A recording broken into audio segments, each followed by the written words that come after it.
The night was calm in the small human village of Redfall.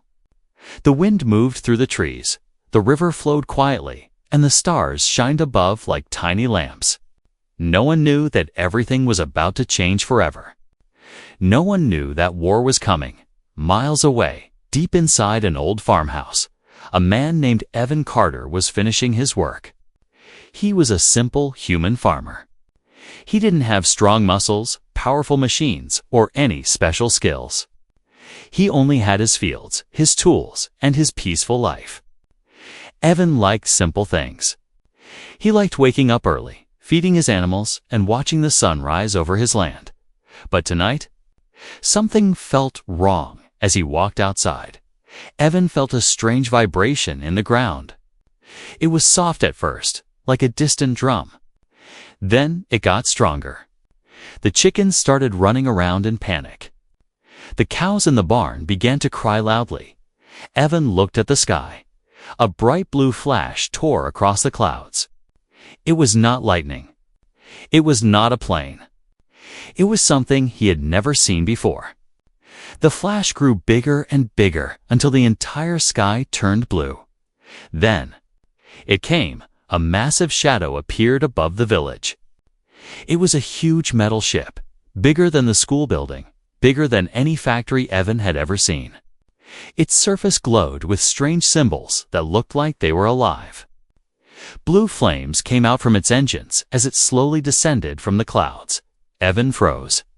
He had heard stories about aliens, but he never believed them. Those were just old legends. People told for fun. But the truth was now right in front of him. 3 more ships followed the first one. The night sky became full of metal giants. Their engines made the ground shake. Birds flew away in fear.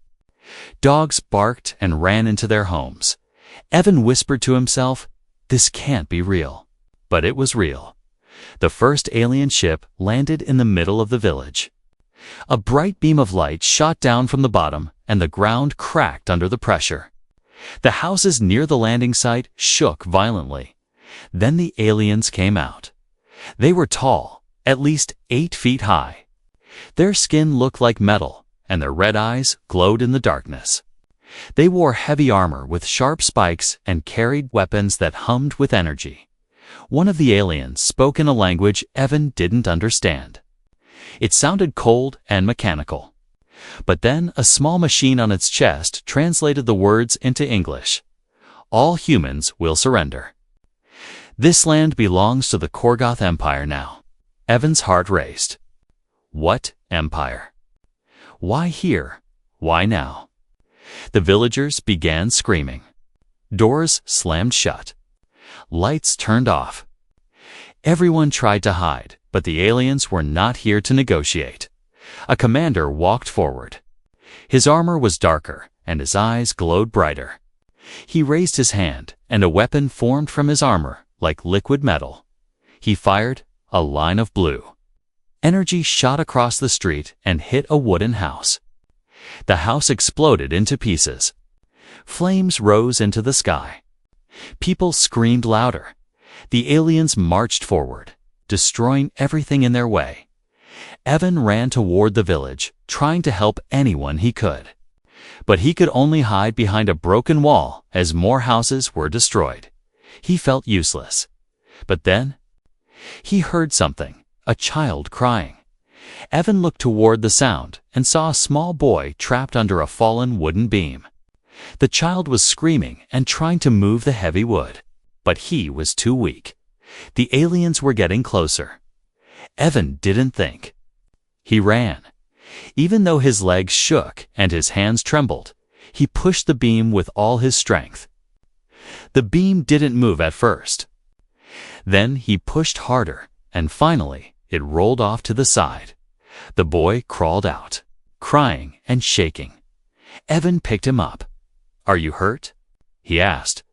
The boy shook his head. "Where is your family?" The boy pointed toward a burning house. Evan swallowed hard. The flames were too strong. He couldn't go inside. But he could save the boy. "Hold on to me," Ivan said. He carried the child and ran toward the fields, but the aliens saw him. 3 of them turned and started walking in his direction. Their red eyes locked on him like predators hunting prey. Evan felt fear like he had never felt before.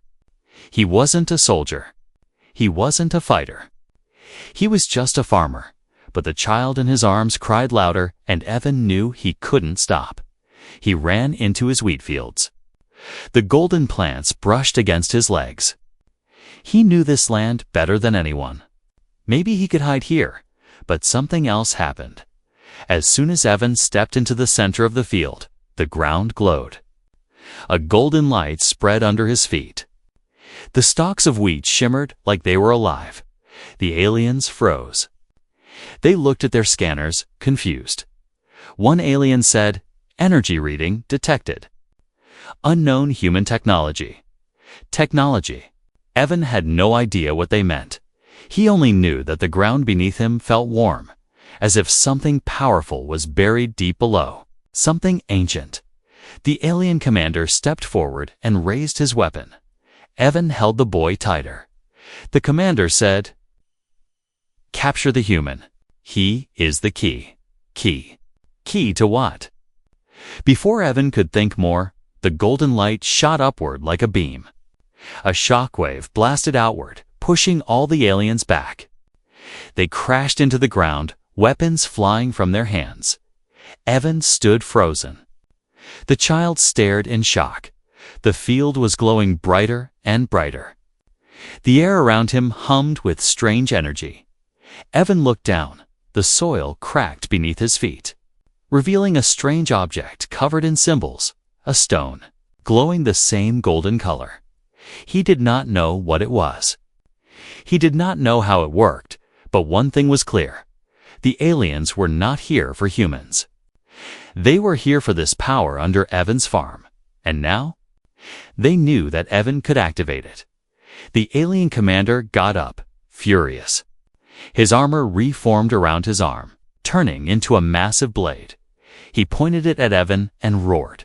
The human farmer must not escape. Evan held the boy closer, stepped back, and the entire field exploded with golden light. Everything around him lifted into the air: soil, wheat, rocks, and even the aliens. The war had begun, and a simple human farmer was now at the center of it.